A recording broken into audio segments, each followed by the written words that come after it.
Hello, everyone, and welcome to episode 7 of For the Good of Man podcast, your go to source for all things men's health. In this month's episode, we are joined by Dr. Michelle Pearlman. Dr. Pearlman is a gastroenterologist who will give us an overview of the now popular weight loss drugs categorized as GLP-1s and how to achieve the best results when using these weight loss drugs on a weight loss program. In addition, she'll also be answering a handful of questions from the forum submitted by our listeners. So sit back and listen in as Dr. Pearlman explains everything you need to know about successful weight loss. Hi, everyone. Thank you so much for having me. I am really excited to be here. I think maybe some of you are wondering what in the world is a gastroenterologist doing on the MenMD platform. And believe it or not, I actually see a lot of men and women who are struggling with their weight. And many of it, a lot of it has to do with our hormones that are changing, stress and poor sleep. There are so many factors that play a role. All right, so let's get into my favorite part here, which is the GLP agonist and the dual GLP-1 and GIP agonist. So these medications actually in this drug class have been around longer than actually most people realize. Victoza was the first medication, or liraglutide, that came out around 2005. Then we started seeing people actually as a side effect, they were losing weight. They did additional studies, and the medication that came out was called Saxenda. So those two medications is Victoza for diabetics, Saxenda for weight loss, were the two kind of initial GLP-1 agonist injectable formulations that came out back in 2005, but it wasn't really, rampant within the press and the media, and a lot of patients didn't necessarily know about it. More recently, Ozempic came out in 2018, so that's semaglutide. So I'm going to show you here my little platter of pens. So Ozempic here is FDA approved for diabetics and comes in a multi-dose pen. So it can last you, let's say, from 4 weeks to 6 weeks, depending on the dose. That's Ozempic, also known as semaglutide. The non-diabetic weight loss version of Ozempic is Wegovy.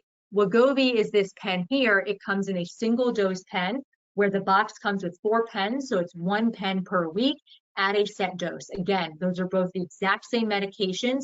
They are both semaglutide. They just have different FDA indications, and the doses are slightly different as you get to the higher doses.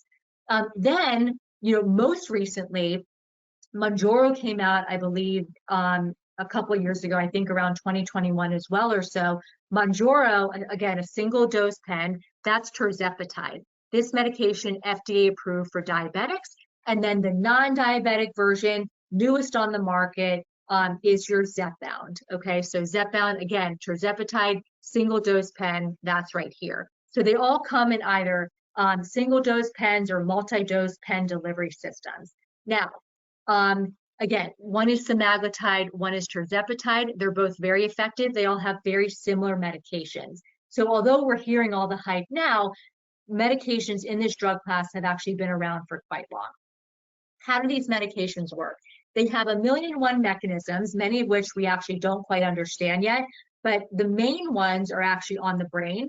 So we have reward centers in our brain, we have receptors for these hormones in our brain, and they help dampen that reward response. So we get less pleasure from eating foods, particularly like fatty foods and high sugar foods. So that's a great way to tackle part of the issue.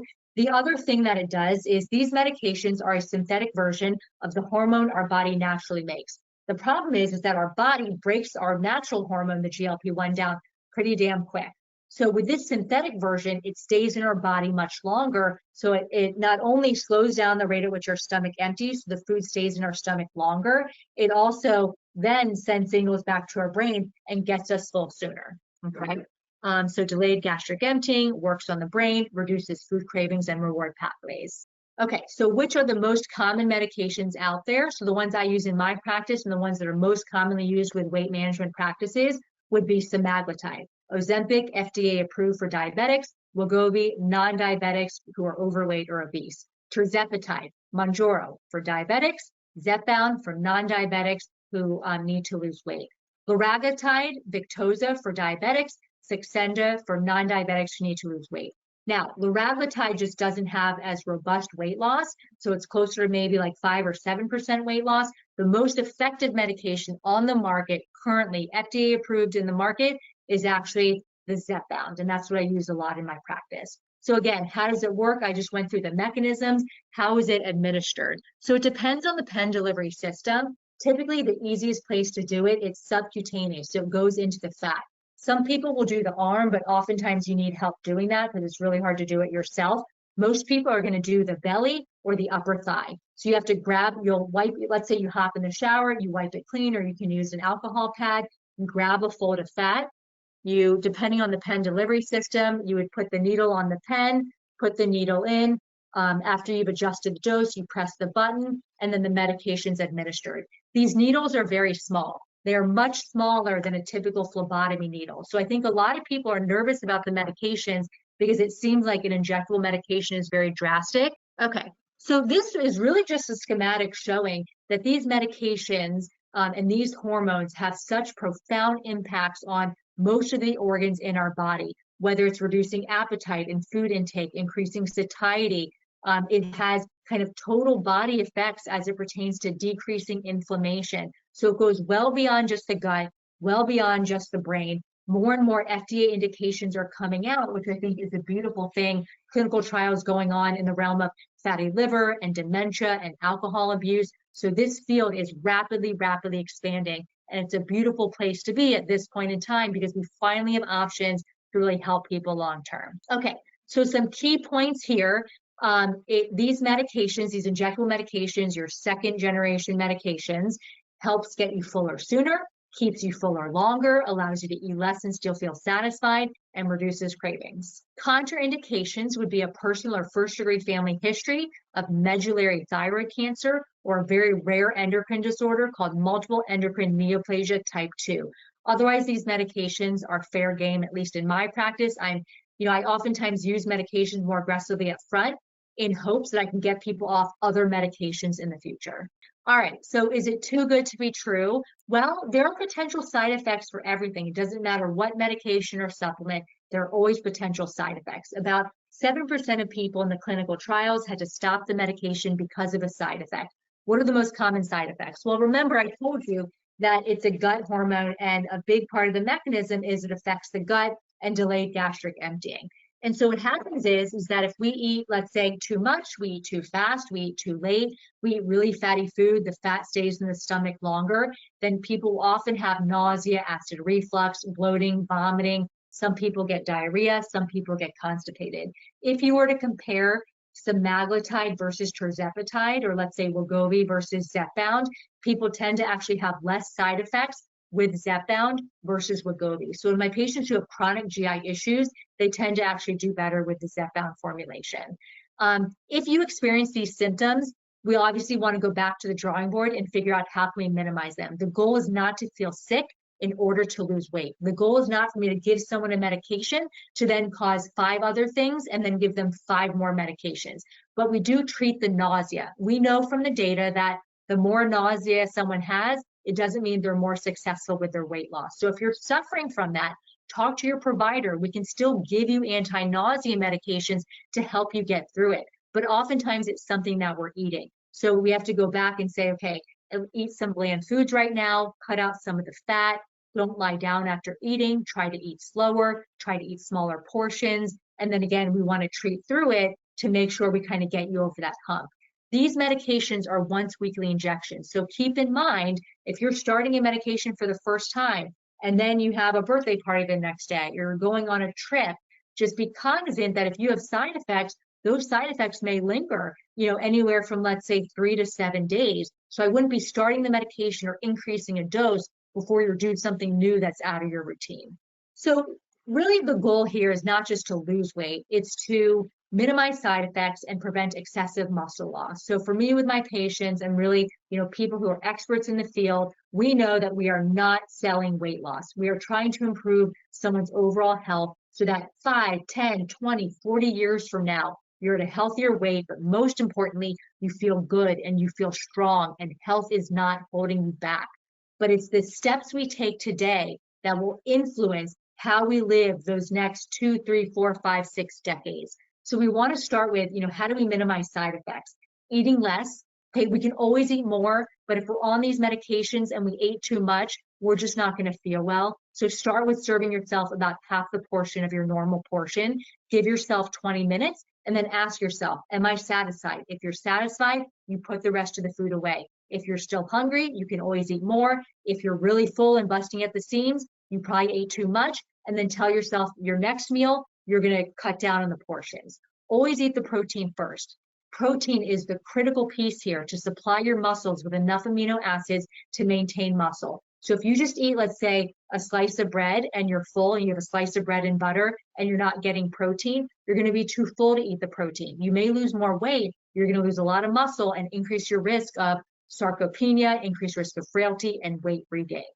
Try not to eat within 3 to 4 hours of lying down. You don't want to go to bed with a stomach full of food. And it takes the normal stomach 4 hours to empty. And on this medication, it's going to be delayed even more.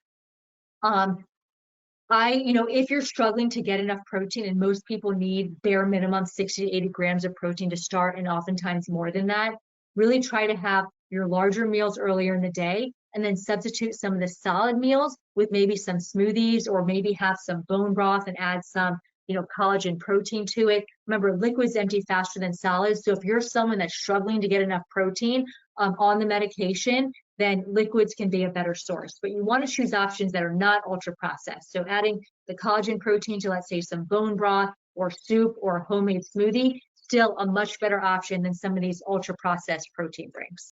And then how long will you be on medication for? We really don't have any clear guidelines. Every person is different. But the reality is, these medications were developed for long-term use.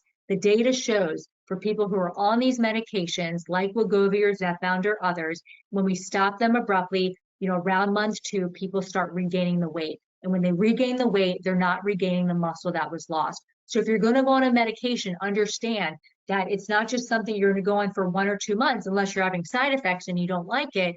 But if you lose a bunch of weight in 1 or 2 months and then expect to just stop the medication and maintain all that weight loss, that's not typically what happens to people. But in the future, if you want to maximize your chances of coming off the medication, you have to make sure you're maintaining as much muscle as possible from day 1. Do not wait until you get to your goal weight to then say, okay, now I'm going to eat more protein and now I'm going to do resistance training. Once you've lost the protein, it's a hell of a lot harder to gain it back. So what I do for a lot of my patients is, once they get to their maintenance, we start spreading out the injections. So maybe they just need an injection every 2 weeks or so to help kind of keep their hunger hormones down and their fullness hormones up. Okay. The Q&A. So we're going to ask a handful of questions here. The first one is, how can hormones affect my appetite? Yeah, so there's a lot of hormones in our body, one of them being cortisol. Cortisol is our stress hormone. When our cortisol stress hormone is up, that actually kind of breaks down muscle, and it also forces us to kind of hold on to fat. If we have poor sleep, then that actually drives up our cortisol. So a lot of it actually comes back to what sort of lifestyle changes can we make to reduce or optimize the hormones that will impact, our weight or our hunger. So reducing cortisol, stress management, let's say it's meditation, exercise, good quality of sleep, that will reduce cortisol and actually reduce our appetite. And then other things, obviously, like estrogen and progesterone in women, testosterone both in women and men, those can definitely affect appetite. And particularly for women, when they go through menopause, a lot of their cravings will tend to change during that time because estrogen plays a key role in glucose metabolism and really all aspects of our health. Next question here. What tests can be run to look for an underlying cause of not losing weight, assuming nutrition and exercise appear correct? Yeah, so I always start with some basic labs because obviously I don't want to miss other conditions which could be contributing. So that would include just a complete blood count, a comprehensive metabolic panel that looks at a lot of electrolytes, the kidney function, and the liver enzymes. I will often check a fasting insulin level, and that will tell me, even in the setting of a normal hemoglobin A1C, which looks at our 3-month blood sugar control, if I see someone's fasting insulin level continue to increase, even in the setting of a normal A1C, I know that they're actually maybe developing insulin resistance that we need to kind of tackle. Other labs would be an advanced lipid panel, so far beyond just the basic lipid panel that shows us triglycerides, LDL, HDL. I want to look at actually lipoprotein little a, which is a genetic predisposition, high levels for cardiovascular disease, and lipoprotein B, which is also another risk factor. Additional labs would be thyroid, like the TSH, and then really a full thyroid panel, HSCRP, which is an inflammatory marker and shows us kind of total body inflammation. The hemoglobin A1C, like I mentioned. For my male patients, I always check a total testosterone to start with. Typically, I don't check hormones in women because they're constantly fluctuating and they're really hard to interpret. So those are pretty, basic labs that I start with. Obviously, depending on the person, there may be other things that I check, but those are some pretty basic ones that all patients should have. So next question here, how does a ketogenic diet affect gut health? I think we touched on that briefly, but we had that. Yeah, so ketogenic diets are very high in fat. Again, any diet will work at least in the short term. So if you have to restrict your diet so much where you're only having high fat foods, you end up actually oftentimes eating less calories. Fat also stays in your stomach the longest when you compare it to all the other macronutrients like protein and carbs. So it's very filling for people. The problem is on a ketogenic diet is you're basically taking out a lot of your fiber sources. And really for optimal gut health and protecting our immune system and good bowel health, we need about 25 to 35 grams of fiber per day. That would be nearly impossible to do on a ketogenic diet. So it all comes down to protecting your gut microbiome, protecting our immune system, having good bowel movements, and that's really hard to do on a ketogenic diet long term. Next question here. Do you recommend probiotics and digestive enzymes?